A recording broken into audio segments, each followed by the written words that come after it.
It's the SNL Hall of Fame podcast with your host, Jamie Dew, Chief Librarian Thomas Senna, and featuring Matt Ardill.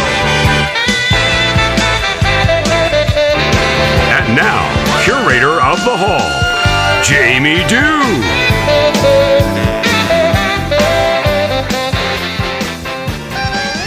right. Yes, we are back at the SNL Hall of Fame podcast. Welcome. Please come on inside. But before you do, wipe your feet because we don't want anything scuffing up our beautifully clean marble floors.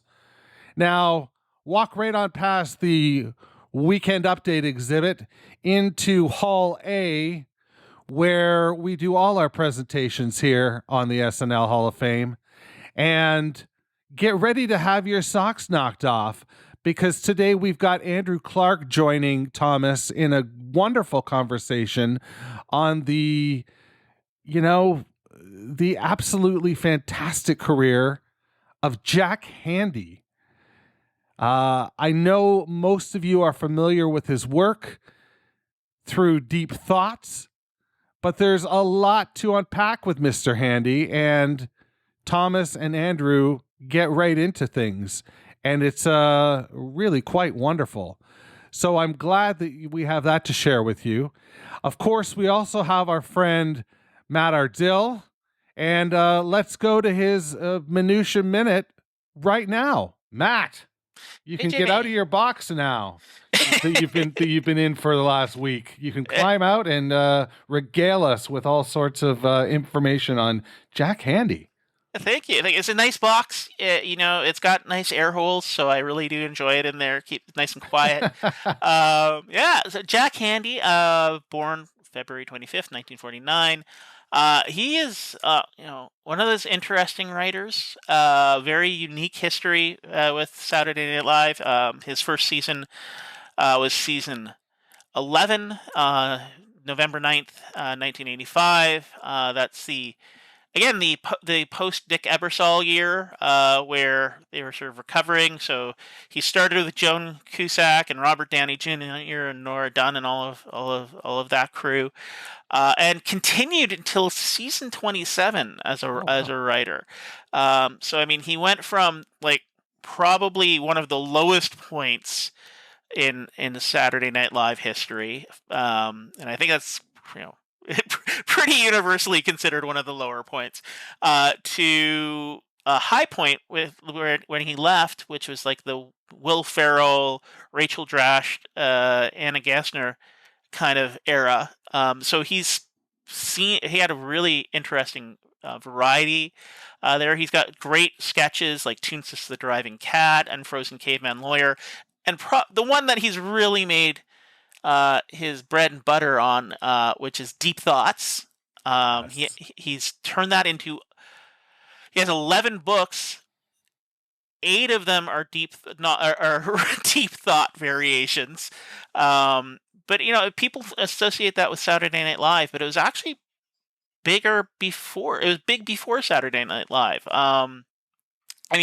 He got his first job writing for Steve Allen in 1977. He was paid $100 for a joke, and then he started writing with Steve Martin. Martin introduced him to Lorne Michaels, who had him on his. People forget Lorne Michaels actually had other shows back in the day. NBC's The New Show, right? And he also wrote for Bizarre. I don't know if you've ever watched that. I loved that show as a kid. Yeah, he had. Boy. Such a great show. You had Super Dave Osborne, Bob Einstein, another Smothers Brothers collaborator, along with Steve Martin there. I mean, it's just, yeah. But yeah, he drifted in and out of Saturday Night Live for 17 years, serving as a writer on 178 episodes and a consultant on 20 episodes. Toonsis was actually named after his real-life cat. Yeah, so he Toonsis was in multiple sketches, had a half-hour special, Toonsis, the cat who could drive a car.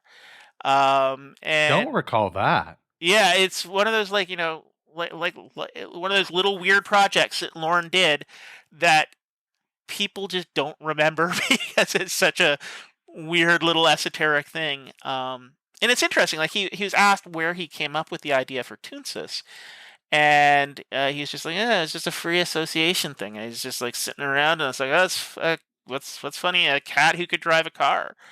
And what I think is But not really. but not really, but he could drive it, but poorly. And Jack,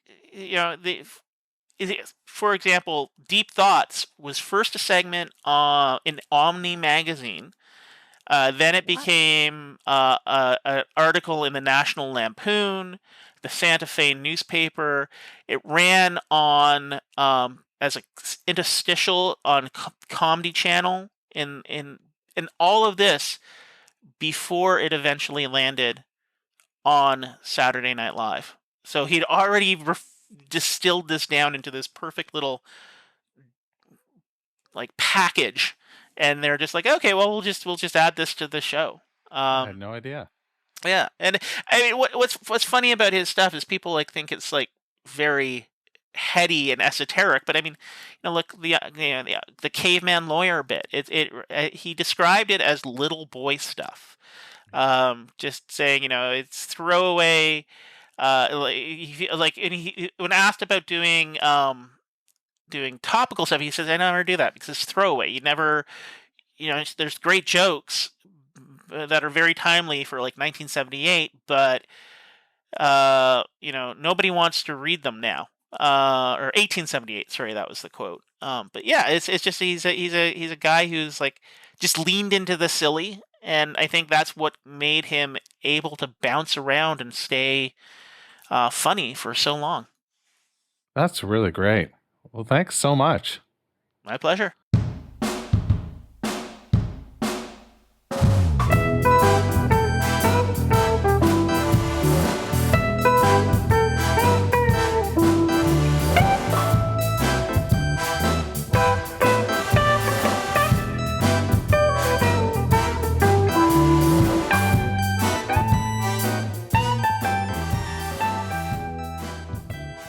His voice kind of seeped through for you while watching around that time? Well, I'm a Jack Handey fan, so that's why. Number one, the one you mentioned it, you can't tell. When Jack Handey has been involved. What's it? Railway malfeasance? Like I can't remember. The title is so absurd. It's like True Trials of Railway Malfeasance, Funball. Happy Funball, Frozen Caveman Lawyer, Toonsis the Driving Cat.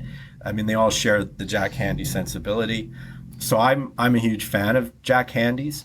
I'm a fan of that kind of comedy that doesn't always get through on Saturday Night Live, which is not satire with a capital S.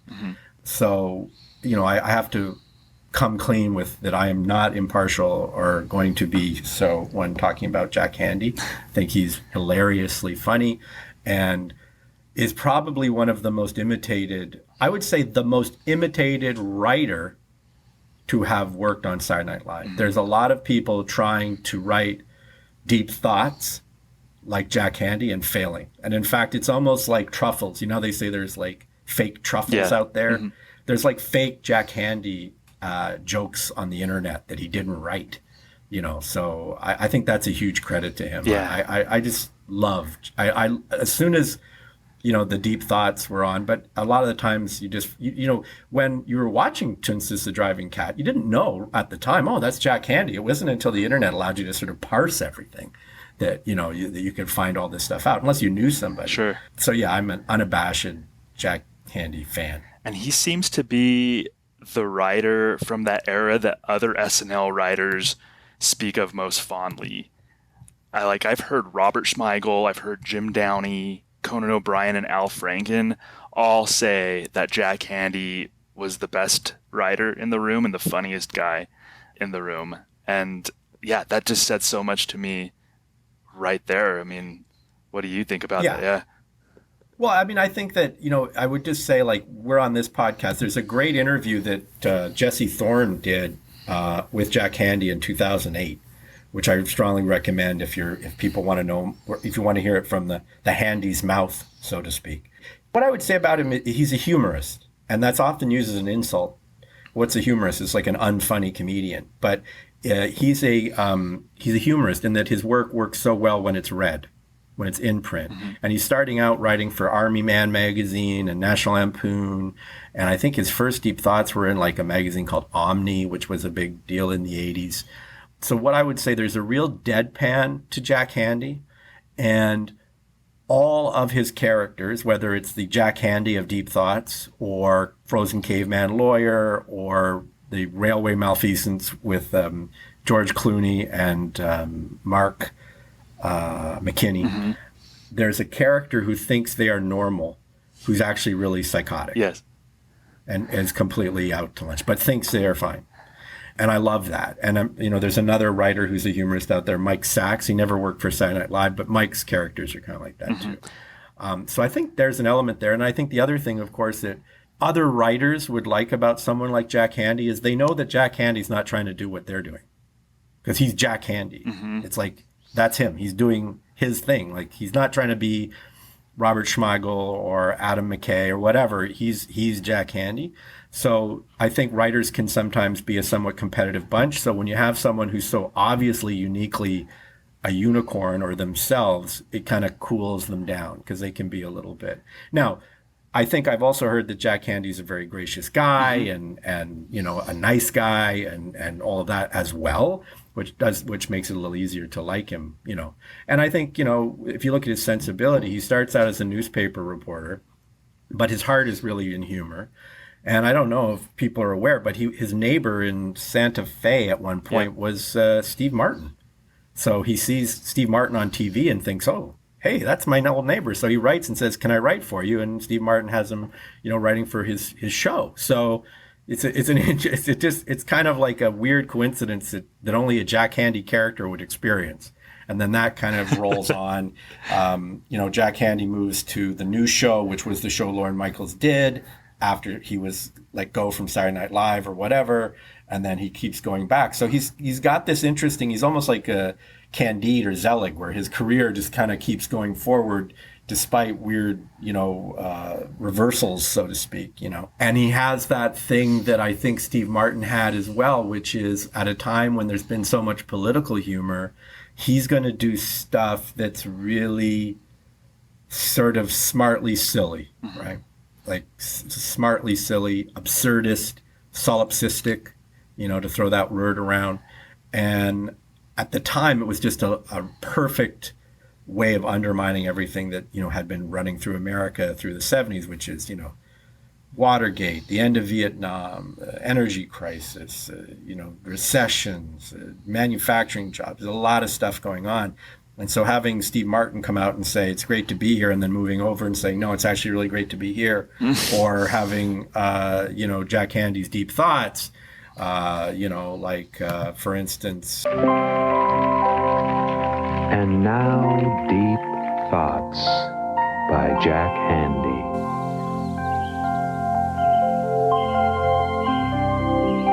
If trees could scream, would we be so cavalier about cutting them down? We might, if they screamed all the time for no good reason. And I think one of the things I always really loved about the Deep Thoughts was that people thought it was a made-up name. I did. That was one of my first notes, was I thought Jack Handey was a pen name for the longest time. Because if we're being quite honest, when I started watching SNL, I was 11, around when I started noticing the Deep Thoughts. And in an 11-year-old boy's mind, the name Jack Handey sounds made up. It sounds almost halfway dirty. So I thought that the show had made up this character, which Jack Handey, the character Jack Handey in Deep Thoughts was a character, but I totally thought that was a pen name. So that's funny that you bring that up. Yeah, and I think that even today, like when he checks into hotels, this is something I remember from the interview with Jesse Thorne, people will say, oh, you're Jack Handey. That's the same name as, that guy on SNL. And he'll go, yeah, I am Jack Handey. And they're like, Yeah. Is there anybody named Jack Handey out in the world? I'm not sure about that. Well, there was Stuart. I don't know if Stuart Smalley was after Jack. I think it was Handey around the same time. Around the same time, but there was also Stuart Smalley, which isn't Jack Handey. Stuart Smalley. They're both the same kind of sound, if you will. So you could sort of be forgiven. But no, it was a real person, Jack Handey, and a real big influence. It takes a big man to cry, but it takes a bigger man to laugh at that man. These are, the closest thing you can get is someone like Stephen Wright, right? Yep. Right. These are very, very surreal one-liners that kind of take you one way and fold you back. But I would liken them to writing really, really, really good poetry. Yeah, Jack Handey actually said that his favorite deep thought, because it was so succinct, was... The crows seem to be calling his name, thought Caw. That's right. Just the silliest one. But Jack Handey said that, he looked at joke writing. He took pride in using the fewest words to make somebody laugh or to get a joke across. And so that's why he said that was his favorite deep thoughts out of probably the hundreds that he wrote. And 68 of them, I counted, actually appeared on the show, which is amazing, actually. Yeah. I think at one time he said that, I think he actually said he thought there were almost too many on the show. They'd have like 4, and he was kind of worried about it. But, some of them are, if you go through a lot of hammers each month, I don't think it necessarily means you're a hard worker. It may just mean that you have a lot to learn about proper hammer maintenance. So again, it's funny to say, but he's also an author, right? So he's got a number of books. What I'd Say to the Martians. He had Fuzzy Memories, Deeper Thoughts. So a lot of what he does definitely works in print. And then in the last few years, I guess maybe in the last 10 years or so, he's been writing more for the New Yorker, Shouts and Murmurs. So I see him very much as someone who can survive on writing for television, but also writing in print, which is, interestingly enough, now with the internet, you see the rise of being able to write humor that makes people laugh without an actor doing the material. It's a lot more prevalent now than it was 10 years ago.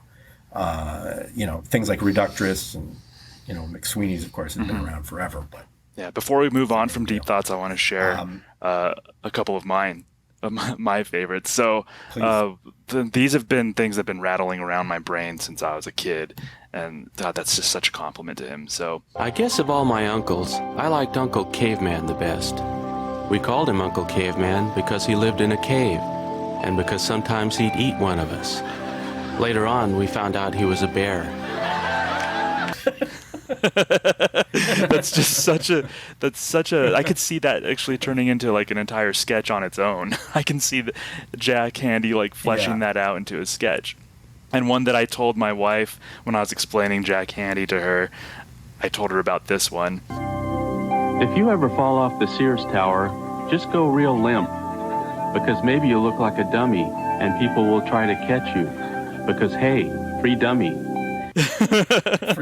And I read that one to her, and she was just she just shook her head, and she's like, that's really funny.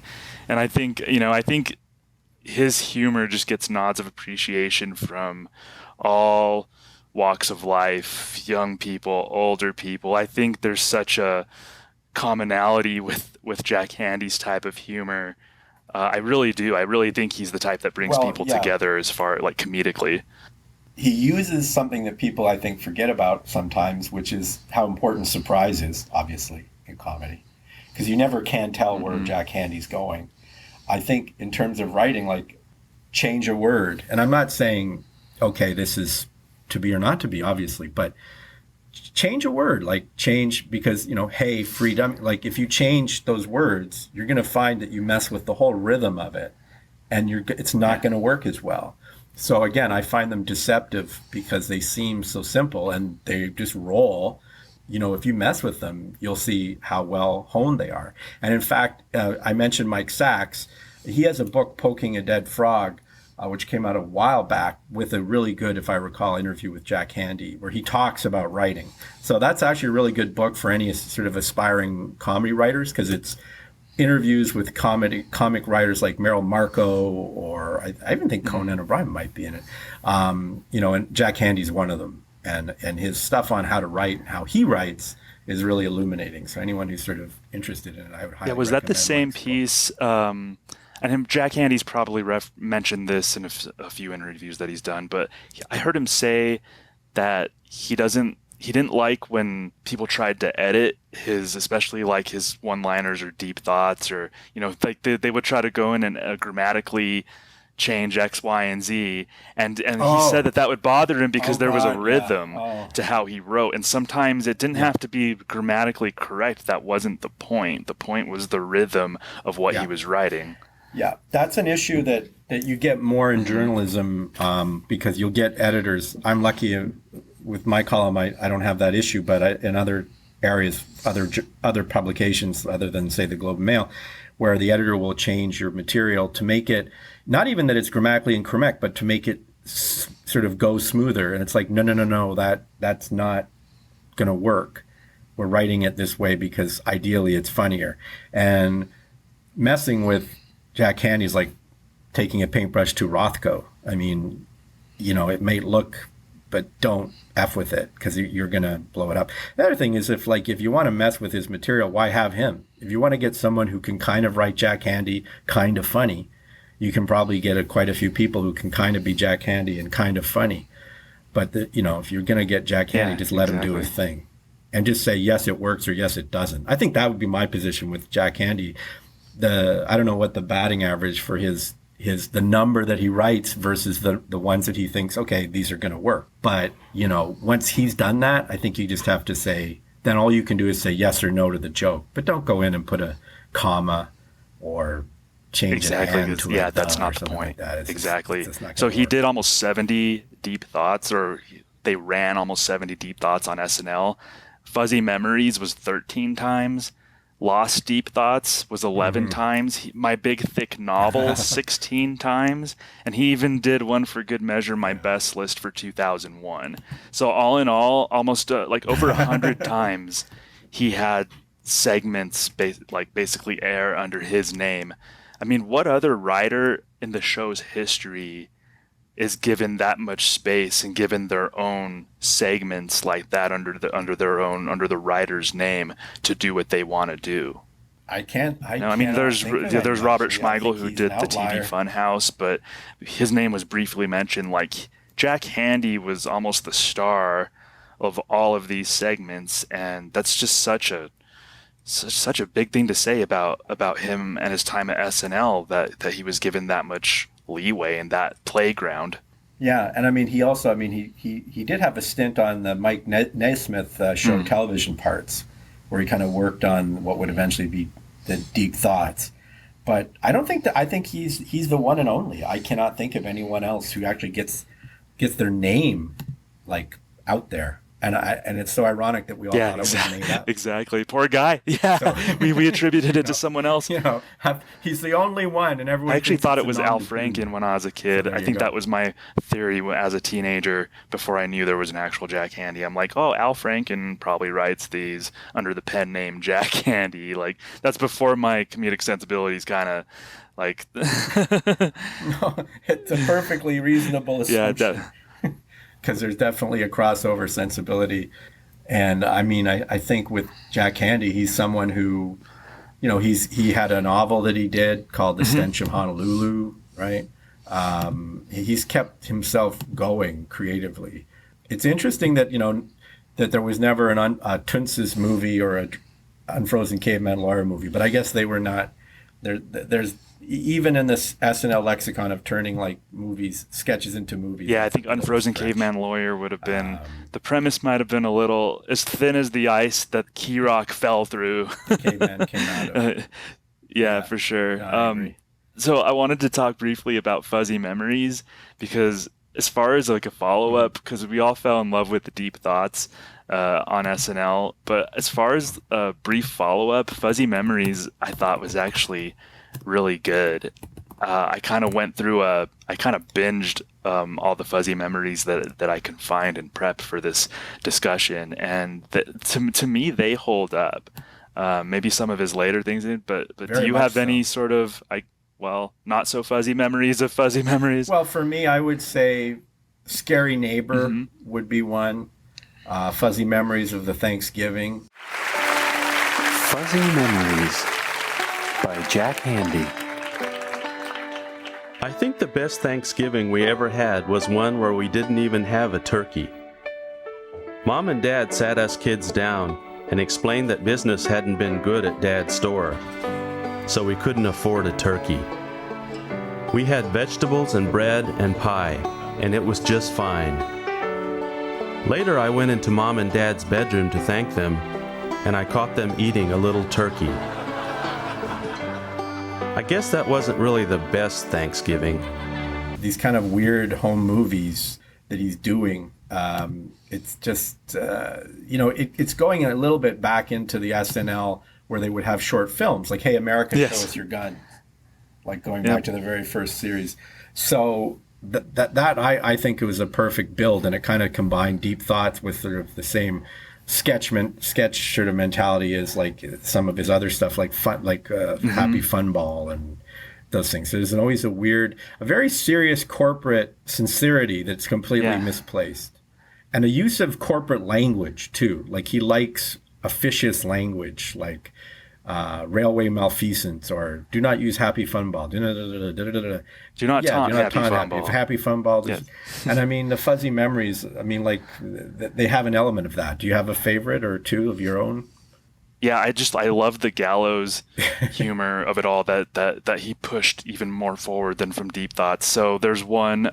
When you're 10 years old and a car drives by and splashes a puddle of water all over you, it's hard to decide if you should go to school like that or try to go home and change and probably be late.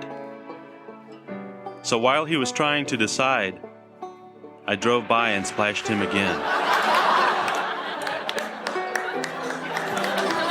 It has that turn at the end. Like you're along for the ride, but you're not quite guessing if you hadn't already seen that where it's gonna go at the end. And I know the punchline to that Fuzzy Memories, and it still makes me laugh. Just reading it and watching it again, it still makes me laugh.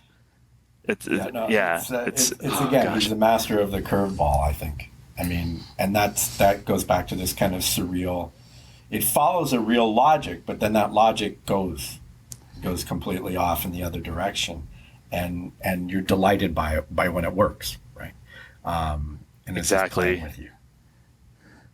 Yeah, and his premises alone would make me laugh. Like just thinking it, like if they didn't even make a sketch on some of his premises, if you just told me that this was an idea by Jack Handey, it would make me laugh. He has this sketch called An Insane Idiot and his collection of descending sized deer heads with Harvey Keitel. And I'm actually gonna kind of break this up for you. I want to play a game with you and based on that sketch. It's two truths and a lie.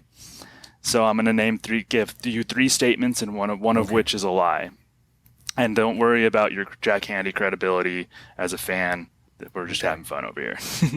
So, like I said, Harvey Keitel was in a sketch written by Jack Handey called An Insane Idiot and his collection of descending sized deer heads. So in it, Keitel shows off various sized deer heads mounted on his wall. He also shows off things that are not deer heads. So which of these statements is not true? So Harvey Keitel shows an earthworm with fake horns. Harvey Keitel shows an ant.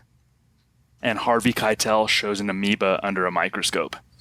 Which one of those did he not show? So an ant. An ant. That sounds very Jack Handey, but then an earthworm with horns, that follows in with the deer head thing. So that might be too on the nose. And then the other one was... And the last thing is an amoeba. Under a microscope. Under glass. I'm going to say ant. Harvey Keitel actually did not show an earthworm with fake horns. And that was a trick question because he showed a mouse with fake horn. All right. See, I'm not good at this. Well, I'll give you credit there. I think I'm not a good listener. I think you knew that. And for anybody who's listening who hasn't seen that sketch, I'll say it again. It's called An Insane Idiot and His Collection of Descending Sized Deer Heads. And just reading off the name of that sketch made both Andrew and I chuckle. I think that's a huge... And it's very Jack Handey, because it's a character who thinks that their collection of descending sized deer heads is perfectly acceptable and normal and should not raise any eyebrows, and of course is completely weird and perverse. And it just descends into madness from there for sure. And I was also thinking about Jack Handey's place in SNL history, and I'm wondering if he might be the godfather of the 10-to-1 time slot, because the 10-to-1 time slot's known for the weird sketches and everything, and I seem to remember some of his sketches being placed in that 10-to-1 time slot. I think you're right. Yeah, I think it's like the same stuff that you might see Will Forte doing. Like, I forget the name of the character at the wedding who talks really low and has the weird hair. And yeah, that sort of 10-to-1 where we're going to put it on. Was Cowbell a 10-to-1? I forgot. I kind of like, sort of the weird sketch that no one knows and is anyone watching, so we're going to put it on. I think you could maybe say that he might be the godfather. He might be the trailblazer, the pioneer, if we can still use that term, who stuck a flag in the territory of weird sketches that no one really knows will they work or not.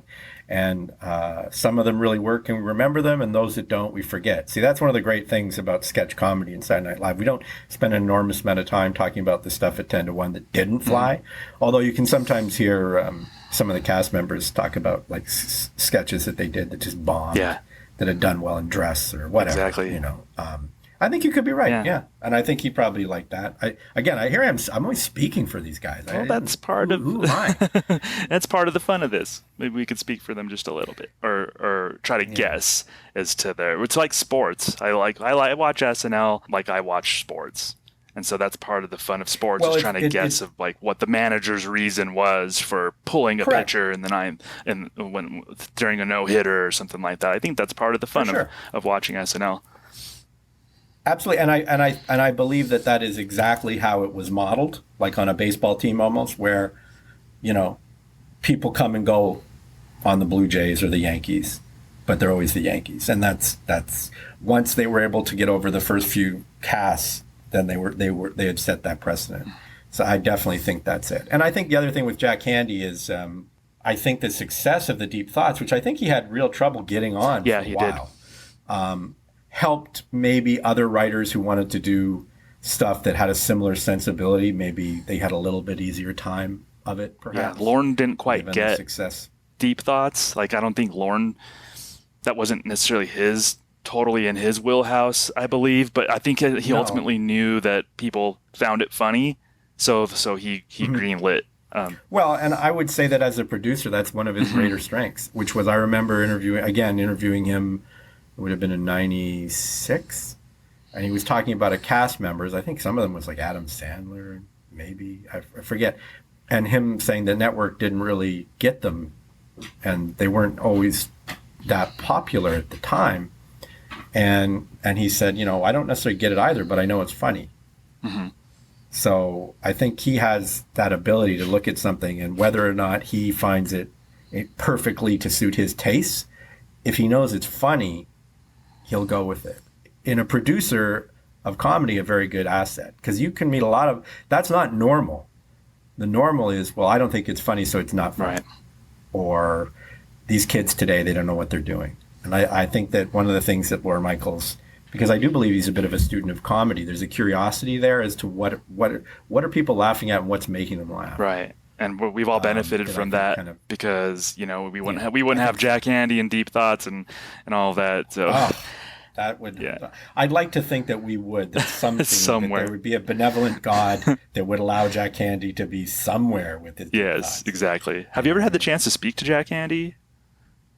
No, but I feel like after this, I should just call him up. Yeah. Is he... And say, hey, Jack, what's up? He seems like I don't know why, but he seems like the type that would like maybe be in the phone book or something. He seems pretty approachable. I think so. I mean, I think that it's a little disarming, or not disarming. It can be a little alarming when you've got someone who thinks that they know you because they know your work. And again, I don't want to name drop. I remember working with the novelist Martin Amis at Humber, and I said to him, "It must be kind of odd that you meet people who think they kind of know you, and you've just met them." And he said, "Well, actually, they do know me. They read my books. So if they've read my books, they know me." So I hope that's true of Jack Handey, because he would be a very fun person to have a coffee with if that is the case. Yeah. I think that someone like Jack Handey would be great for, like, say at Humber, where, you know, teaching comedy. But the one thing you could almost teach is, like, that's Jack Handey. Like, you can't teach that. You can learn from Jack Handey, but you can't learn how to be Jack Handey. Exactly. The only thing you can learn from Jack Handey is how important it is to be you. Yeah. And I think that's another thing, because a lot of people will dismiss Saturday Night Live, if you will, and say, well, it's a factory. The individual is, you know, kind of wiped out by the bigness of it all, you know, all that kind of thing. And then you look at Jack Handey and say, well, that guy didn't, in any way, shape, or form, I don't believe, change who he was to write on the show. Yeah.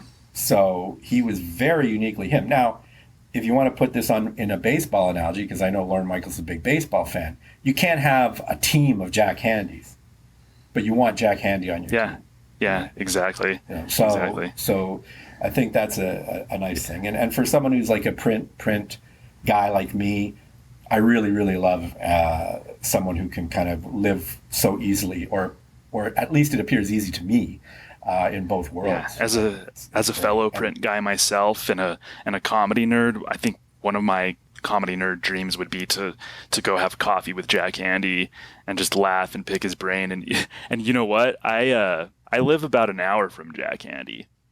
And Really? I do. I live. Well, geez, I don't know. Yeah, he title, lives in Santa you know? Fe. If anybody doesn't know, Jack Handey lives in Santa Fe, New Mexico. And yeah, I live about an hour from Jack Handey. And I've thought a couple of times, like, you know, the times that I've gone up to Santa Fe, like, what if I just ran into Jack Handey and, like, said, hey, let's go grab coffee, or just even talk to him for like 2 minutes or whatever. I've always wanted to run into Jack Handey when I've been up in Santa Fe. So. Well, you know, again, I'm not trying to encourage anyone to stalk anybody or anything like that. I would say that writers sometimes are occasionally a little bit more approachable, because they aren't under the spotlight, you know, of social media now, for instance, and all that. But I think if you go to a writer like Jack Handey with thoughtful questions about their work, you can generally, and if you're pretty flexible with your timing, you could say, hey, I noticed, you know, in your work you have these, you know, these themes or these things that reoccur, or, you know, I'm interested. You can get into that. You can get into a conversation. Yeah, definitely. So I think you should do it. Life is short. Yeah, we'll see. Maybe we'll have an addendum to this. Stalk. No. That's don't show up with what was it, like, with a pumpkin with a knife through its head? Wasn't that one of his things? Like, whenever I feel like killing someone or something, I go to their house and ring the doorbell, and then I'm paraphrasing, and I'm not. I remember there, that one, and though. then I leave a jack-o'-lantern with a knife through it. Did we talk about this already? No, but I think that is. I've been listening and watching a lot of. Yeah, Jack no, I Handey. think that one. So they're that all is one of melding his. into one funny, weird, deep. Yeah, thought. so I will not do that. I will not show up to Jack Handey's door with a pumpkin. But sometimes I go to Santa Fe, so it's always just kind of, as a comedy nerd, just that'd be wonderful just to kind of bump into Jack Handey. So. Again, I think you can never go wrong if you show that you've read their work, you've read all their books, and you have thoughtful questions.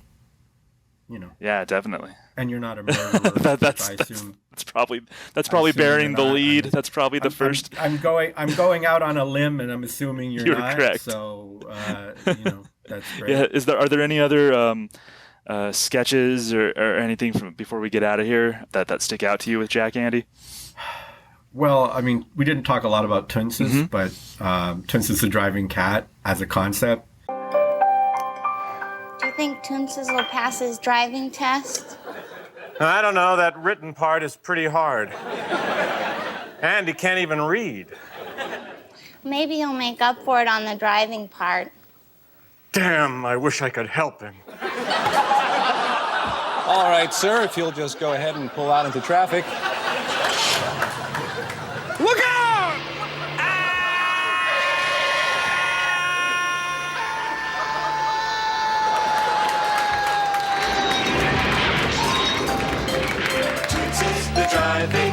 he reached the pedals. I would have loved to be a fly on the wall, as they say, when that was pitched, just to see the reaction, because it's an extremely funny bit that got used over and over and over again.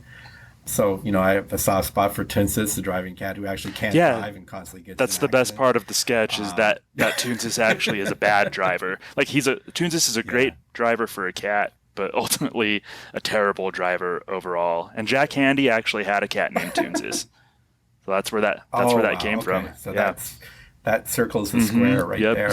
No, I mean, for obviously, I think a lot of the people who listen to the podcast are obviously pretty familiar, but I definitely would recommend, you know, go take a deep dive into his print, you know, go and see him on the page too, where it's just him right to you, and it's great. Yeah. He's great. Yeah, and as far as his candidacy for the SNL Hall of Fame, specifically, just, you know, brief summary before we head out of here. The incomparable Jack Handey, who basically created its own form. He brought the epigram, if you will, back. He's got to be one of the most famous writers, you know, as a name. Yeah, we can remember Conan O'Brien. Obviously, they're huge people, but he was the guy who really pioneered, I think, probably some of the most surreal Saturday Night Live stuff that's come. And I think you can credit some of the weird stuff like Cowbell maybe later to having had Jack Handey on the ground doing his thing. He's a lock guaranteed Hall of Famer for sure. Yeah, well put. Well, Andrew Clark, thank you so much for joining me. Hey, thanks for having me. This has been super fun.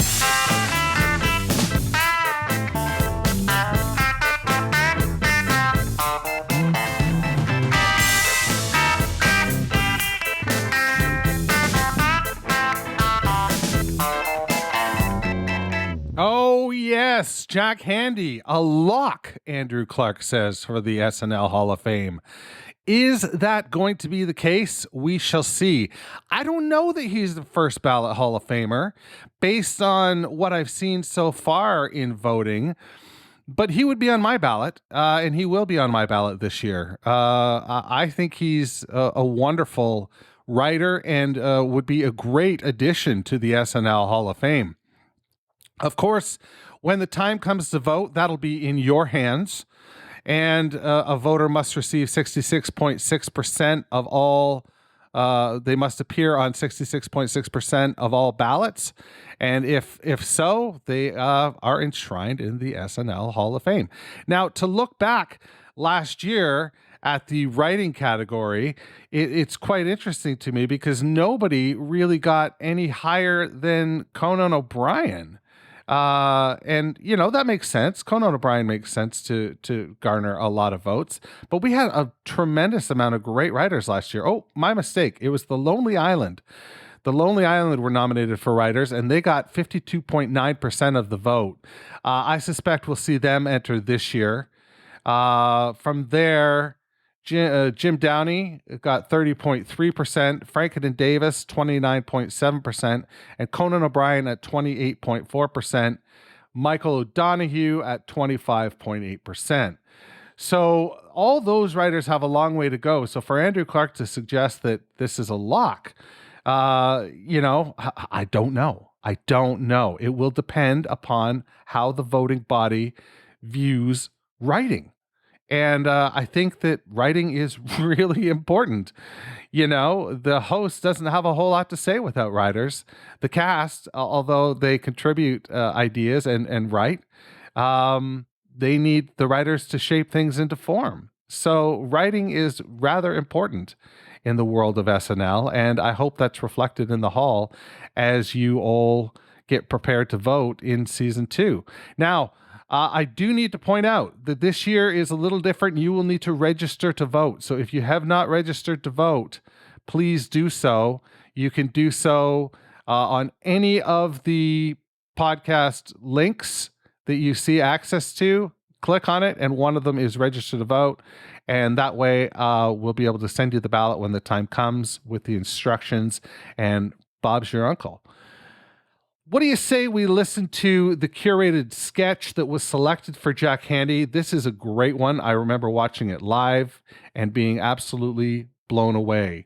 It is somewhat visual. It's It's enhanced with the visual, but the dialogue is great. And that is, of course, the Happy Funball sketch. So let's give that a listen right now before we say goodbye.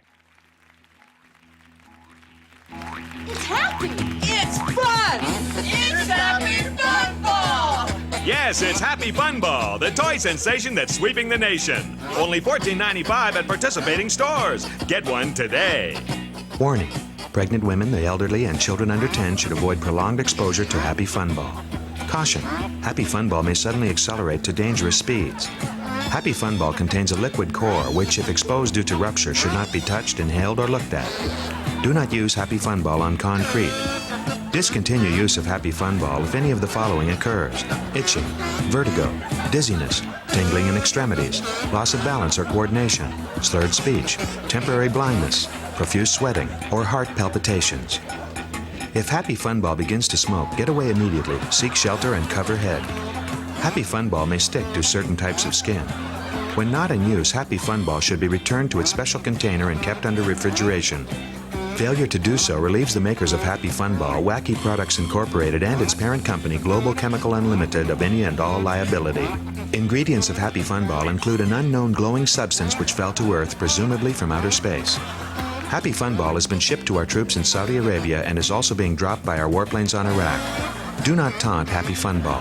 Happy Funball comes with a lifetime guarantee. Happy Funball. Accept no substitutes. That is great. That is a tremendous sketch.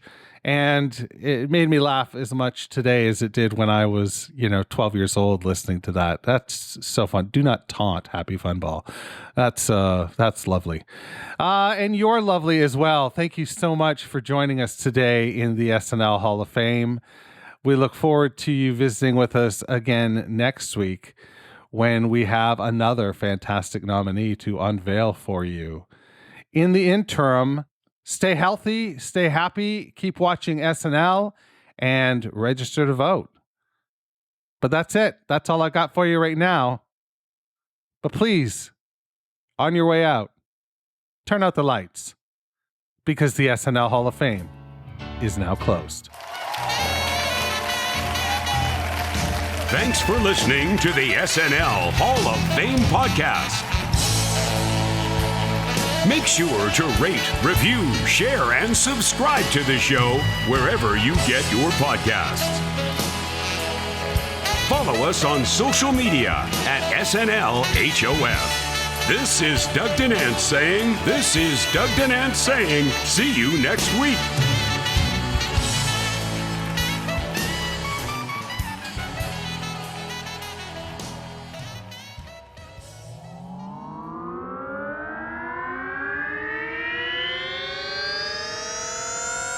To podcasts and such.